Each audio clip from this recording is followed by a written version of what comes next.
하나님께서 정직하신 분이시니 우리는 정직해야 하나님의 축복을 받을 수 있습니다. 하나님께서는 정직하고 진실한 믿음과 신앙생활을 원하십니다. 이것의 결과는 전도입니다. 전도는 영의 운동과 같습니다. 운동을 하지 않으면 몸이 힘을 잃고 약해지듯이 전도하지 않는 성도의 영은 건강하지 못하고 신령한 삶을 살 수 없습니다. 전도야말로 우리가 원하는 모든 축복을 내 것으로 만들 수 있는 지름길입니다. 우리가 전도해야 할 이유 5가지. 첫 번째, 눈물 흘리시는 아버지의 안타까운 심정 때문에 우리는 전도해야 합니다. 오늘도 우리 하나님께서는 잃어버린 영혼, 제가 복음을 알지 못해서 지옥에 갈 수밖에 없는 그 영혼들을 위해서 눈물을 흘리시는 우리 하나님 있어요. 안타까워하시는 하나님이란 말이에요. 먼저 믿는 자녀된 여러분들과 나를 사신 아버지, 우리들에게 그 귀한 영혼을 구하는 상급을 주시기 위해서 그분의 손발이 지금 묶이게 말이에요. 우리는 정말 하나님의 그 안타까운 심정을 알 때 우리는 자연히 전도하지 않을 수가 없게 되는 겁니다. 두 번째, 우리는 진리를 맡은 청지기이기 때문에 전도해야 합니다. 진리는 보편타당하고 영원 불변하는 것입니다.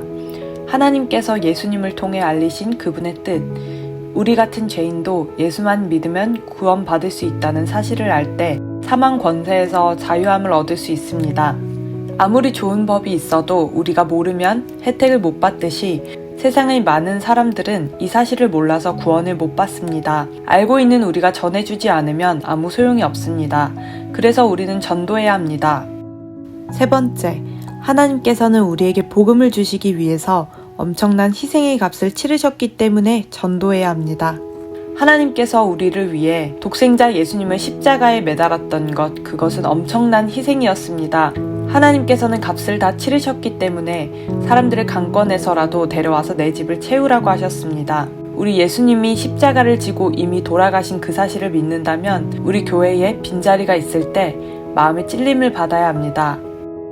네 번째, 전도는 교회가 존재하는 궁극적 목적이기 때문에 전도해야 합니다. 이렇게 각기 다른 우리들이 함께 참 모여 앉아 있는데 성령께서 우리를 연결시켜 주셔서 우리가 한 몸을 이루어주고 있는 거예요. 그래서 우리가 우리의 모임을 그리스도의 몸이라 이 말씀하고 있거든. 때문에 우리가 적어도 예수를 믿는다면 우리 한 사람 한 사람이 우리가 모인 이 모임이 뭘 하는 것인지 그 목적 의식을 잘 가지고 있단 말이에요. 자, 우리 주님께서는 말씀이 육신이 돼서 이 땅에 오셨습니다. 그분이 말씀이 돼서 육신이 되어서 이 땅에 오신 목적이 무엇이냐? 제일 첫째 가지는 구속적인 목적이 있단 말이에요. 하나님을 볼 수 있는 우리에게 하나님을 보여주기 위해서 그분께서는 육신이시고 오신 거예요. 그분이 부활 승천해버리면 그 다음에 오늘 또 세대는 누구를 보고 하나님을 알게 돼 말이요. 그래서 그분께서는 3년 반 동안 12자를 길러가지고 그들을 통해서 교회를 세우기를 원하시단 말이에요. 때문에 이 교회라고 하는 곳은 바로 지상에 오시던 주님의 인상, 그분의 인상이 없으면 안 됩니다. 그런데 주님께서 이 땅에 오셔서 우리에게 보시던 혈강한 인상이 뭡니까? 그것은 잃어버린 영혼들을 구원하시기 위해서 참 십자가에 매달려서 고통당하시는 그 모습 아닙니까?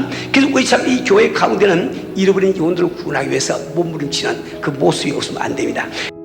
다섯 번째, 전도는 성도가 지상에 사는 궁극적 목적이기 때문에 전도해야 합니다. 천국은 죄도 없고 참으로 아름다운 곳입니다.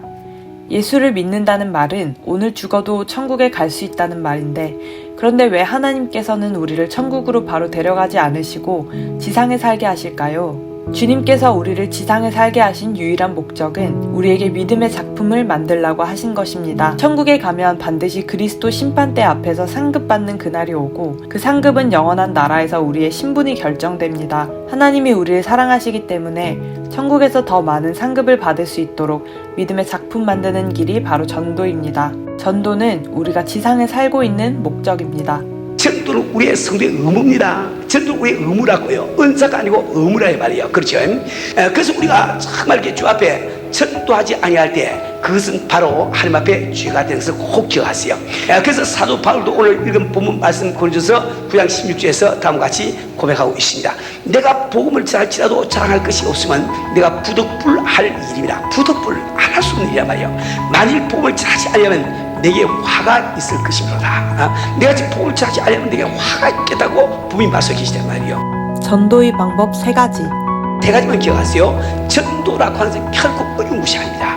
전도자 뭐라고 그랬죠? 내가 만난 예수님을 자랑하는 거야. 내가 만난 예수를 사랑하는 거야. 이러면 예수님 만나기 전에 자기 자신을 한번 생각해 보세요. 내가 지금 이런 상태에 있는데 참 이렇게 주를 만났더니 이렇게 좋더라. 그게 전도예요. 그게 전도란 말 어려운 게 아닙니다. 저는 참 주의 은혜 받고 주를 이 복을 받아들인 그날부터 저는 얼마나 참 기뻤는지 저는 열흘 동안 아예 신경 안 쓰기 위해서 회사를 완전히 폐쇄해버렸어요. 크로스 완전히 딱 폐쇄해버리고 LA 지역인데 안산 다 찾아서 전도했거든요. 전도하는데 제가 그때 갓 은혜 받는데 뭐 전도하는 법을 알았겠어요? 제가 뭐 전도 폭발 공부를 했겠습니까? 사역리 공부를 했겠어요? 근데 제가 가서 한 말을 아주 간단합니다. 아무개 당신이나 나나 오늘까지 기독교를 인간이 만든 종교로 알고 살아왔는데 그게 그렇지 않다. 너와 나는 창조하신 하나님 살게 되시고 나는 한 번 만나서 너 좀 만나. 딱 그렇게 전하는데 얼마나 많은 사람들이 그때 변화 받는지 주 앞으로 돌아오지 이런 말도 못해요. 내가 받은 은혜, 내가 만난 주님을 자랑만 하면은 이게 거의 전도라 말이에요. 어렵게 생각하지 마세요. 두 번째, 전도는 나 혼자 하는 것이 아니라 성령님과 더불어 함께합니다. 내가 아버지께로부터 너희에게 보낼 보혜사 곧 아버지께로부터 나오시는 진리의 성령이 오실 때에 그가 나를 증언하실 것이요 너희도 처음부터 나와 함께 있었으므로 증언하느니라. 요한복음 15장 26에서 27절 말씀. 성령님은 내가 증거하지 않으면 일하지 못하십니다. 하지만 내가 성령님을 의지하면서 전도하면 함께 도와 일하십니다.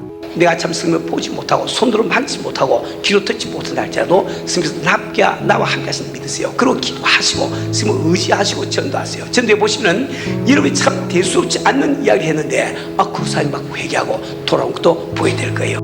물론 우리가 전도할 때 욕도 먹고 괄수도 받습니다.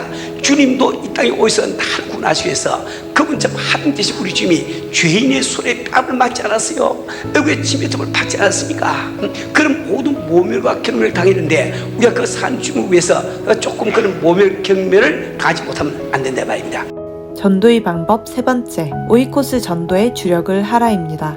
오이코스 전도란 무슨 말이고 오이코스는 히라보 단어로 집, 가정, 혼, 권속 이런 뜻이란 말이에요. 이런 뜻인데 오이코스 전도라고 하는 것은 내가 먼저 나와 가족처럼 친밀한 관계에 있는 사람들을 먼저 주 앞으로 인도하자 이거예요. 또 뿐만 아니고 우리가 불신자를 찾아가서 그들에게 전도하기 전에 그분과 더불어 바로 이 오이코스 관계를 맺은 다음에 전도하자. 이것이 오이코스 전도입니다.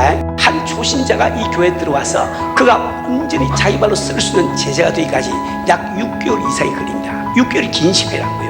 그 시간 동안에 초신자 아무도 모르시는 분이 들어와서 끝까지 견뎌낼 사람이 그렇게 많지 않습니다.